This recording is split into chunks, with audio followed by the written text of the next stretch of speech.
Hello friends, నేను మీ Khan. Welcome back to my YouTube channel Khan మైండ్లకు స్వాగతం. మన సబ్స్క్రైబర్ 1 కార్డ్ సెటిల్మెంట్ చేసుకోవడం జరిగింది. Outstanding amount 1,60,000 rupees. Settlement చేయాల్సిన అమౌంట్ 32,000 రూపీస్. ఇది కూడా ఓటీఎస్లో పేమెంట్ చేయడం జరుగుతుంది.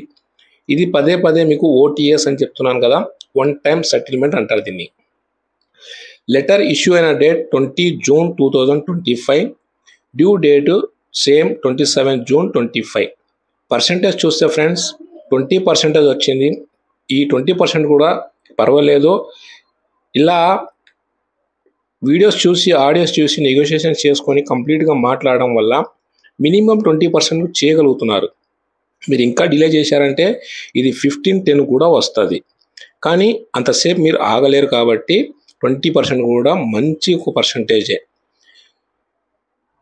ప్రైవసీ వల్ల కస్టమర్ డీటెయిల్స్ని హైడ్ చేయడం జరిగింది. ఇలాగే ప్రతి ఒక్కరూ ఈ ఆడియోలు వీడియోలు చూసి నేను పెట్టిన సెటిల్మెంట్ లెటర్లు చూసేసి కూడా సెటిల్మెంట్స్ మనకు ఎంత పర్సెంటేజ్ మనం చేసుకోవచ్చు అనేది ఒక నాలెడ్జ్ పెంచుకోవడానికి కోసం మీకు చాలా హెల్ప్ఫుల్ అవుతుంది.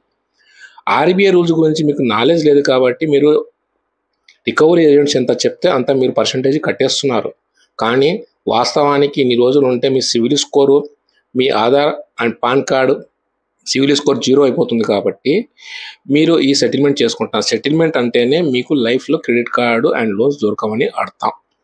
సో లేట్ చేయకుండా ఫ్రెండ్స్, కాన్వెంట్ ఛానల్ని ఎవరెవరికైతే సబ్స్క్రైబ్ చేసుకోలేదు వాళ్ళందరూ సబ్స్క్రైబ్ చేసుకోండి. మీ ఫ్రెండ్స్ రిలేషన్స్లో ఎవరికైనా ఇలాంటి ప్రాబ్లమ్స్ ఉన్నా కానీ వాళ్ళకు కూడా నా కాన్వెంట్ ఛానల్ని కూడా షేర్ చేయండి. జై హింద్.